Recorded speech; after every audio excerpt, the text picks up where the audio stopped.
Hello दोस्तों, आज के इस वीडियो के अंदर हम बात करने वाले हैं ZTL इंफ्रा स्टॉक को लेकर। दोस्तों ZTL इंफ्रा स्टॉक में आप लोग को दोस्तों लास्ट सेशन के दौरान अच्छी तेज़ी के ग्रीन सिग्नल भले ही देखने को मिले थे, पर यहाँ पे दोस्तों कुछ अच्छा बड़ा गेम भी अब होता हुआ आप लोग को जल्द देखने को मिल सकता है, क्योंकि अभी ZTL इंफ्रा का लास्ट टाइम जो डेटा Q3 का देखने को मिला था तो उसमें कंटिन्यूसली कंपनी का दोस्तों लॉस पे लॉस देखने को मिल रहा था। साथ ही साथ दोस्तों टेलीकॉम सेक्टर में अभी के टाइम ऐसी खबरें देखने को मिल रही है जिससे कहीं ना कहीं ZTL इंफ्रा के लिए दोस्तों समस्याएं जो है वो खड़ी होती हुई नज़र आ सकती है, और आने वाले टाइम में ZTL इंफ्रा की जो कहानी है वो ख़त्म होती हुई नज़र आ सकती है। तो कुछ चीज़ें दोस्तों इम्पोर्टेंट देखने को मिल रही है। फिलहाल सबसे पहले मार्केट की जो चीज़ें थी वो भी हमें कहीं ना कहीं काफ़ी ज़्यादा परेशानी में डालती हुई भी नज़र आ रही थी। साथ ही साथ लास्ट टाइम जो सेशन पे दोस्तों उतार चढ़ाव नजर आए वो ज़्यादा मैटर नहीं करी, पर यहाँ पे दोस्तों मैटर अभी जो कर रही है रिसेंटली का जो डेटा अगर यहाँ पे देखा जाए तो मैटर करने वाली चीज़ें चार है यहाँ पे। सबसे पहले अगर हम दोस्तों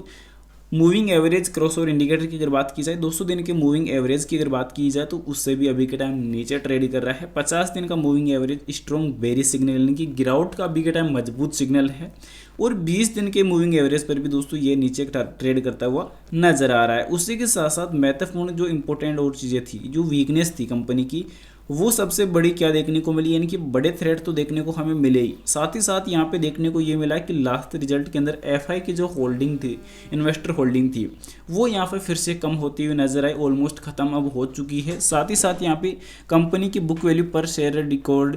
यानी कि लास्ट 2 सालों के अंदर कंपनी की जो बुक वैल्यू थी वो भी काफ़ी ज़्यादा गिर चुकी है, माइनस ऑलरेडी जा चुकी है। उसी के साथ साथ डीआई का जो शेयर होल्डिंग पैटर्न था वो भी लास्ट रिजल्ट के अंदर बहुत ज़्यादा गिर चुका है, और लगातार डीआई की भी इन्वेस्टमेंट इस स्टॉक से घट चुकी है। उसी के साथ साथ कंपनी के जो शेयर हैं वो टोटली गिरवी रखे हुए हैं। 100% जो शेयर है वो प्रमोटर्स के पास गिरवी हैं, और प्रमोटर्स भी कोई ज़्यादा बड़े नहीं है, ऑलमोस्ट 3.28% ही प्रमोटर अभी के टाइम कंपनी के अंदर मौजूद है। उसी के साथ साथ यहाँ पे देखने को ये मिल रहा है कि poor cash generate from core business,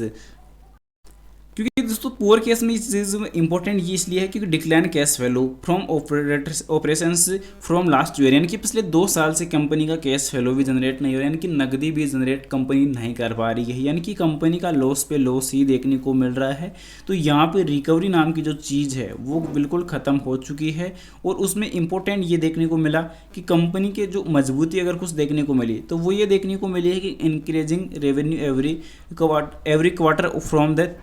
past, यानी कि पिछले 3 रिजल्ट्स के अंदर कंपनी का दोस्तों जो रेवेन्यू है वो इंक्रीज हुआ है। अब रेवेन्यू इंक्रीज हुआ है पर कंपनी का हर रिजल्ट के अंदर दोस्तों लॉस पे तो लॉस हो रहा है, तो किस बेस पे कंपनी के अंदर इसमें दोस्तों कुछ दिलचस्पी अपन को दिखानी चाहिए। तो बिल्कुल यहाँ पे इस स्टॉक का दोस्तों जो कहानी है वो टोटली अब खत्म क्यों है, इस पर अगर हम बात कर ले तो दोस्तों सबसे मेन चीज़ ये देखने को मिल रही थी कि कंपनी काम करती है टेलीकॉम इंफ्रास्ट्रक्चर इक्विपमेंट सेक्टर में। तो यहाँ पे टेलीकॉम सेक्टर में दोस्तों कंपनी के पास जो पोर्टफोलियो टावर्स का है वो 26,000 प्लस का है मान लिया। अब यहाँ पे 26,000 प्लस का जो टावर्स का पोर्टफोलियो 22 प्लस सर्कल्स के अंदर है, तो अभी के टाइम हर टेलीकॉम कंपनी स्टार लिंक के साथ दोस्तों जो है ऑलरेडी डील साइन कर चुकी है। अब स्टार लिंक के साथ दोस्तों जब डील साइन हो ही चुकी है, सीधा सैटेलाइट से दोस्तों लोगों को इंटरनेट कनेक्टिविटी या जो भी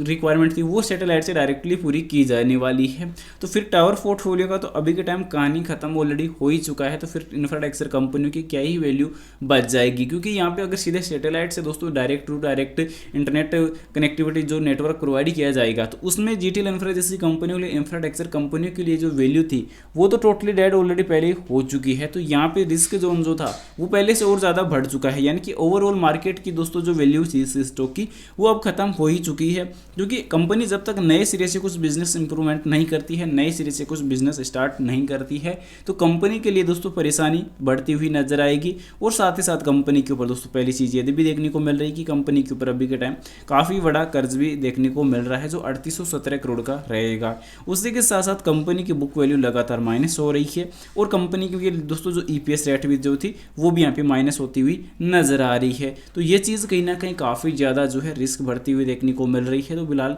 दोस्तों यहाँ से तो दूरी बनाने में आप लोग को सबसे अच्छी भलाई यहाँ पे देखने को मिल सकती है, क्योंकि लगातार लास्ट रिजल्ट के अंदर जो शेयर होल्डिंग पैटर्न का भी जो डेटा कमज़ोर होता हुआ नजर आया था, तो इस बेस पे तो दोस्तों दूरियाँ बहुत ही बेहतर रह सकती है। फिलहाल दोस्तों बाय शेयर के लिए कोई भी रिकमेंडेशन सजेशन नहीं रहेगी दोस्तों, जानकारी ओनली एजुकेशन पर्पज़ के लिए रहेगी। इन्वेस्टमेंट करने से पहले अपनी फाइनेंशियल एडवाइजर की सलाह जरूर ले या खुद की रिसर्च जरूर से कर ले। वीडियो पसंद आए तो लाइक और चैनल को सब्सक्राइब जरूर से कर देना। मिलते हैं नेक्स्ट इमेजिंग वीडियो के साथ। Thanks for watching this my video. जय हिंद, जय भारत, वंदे मातरम।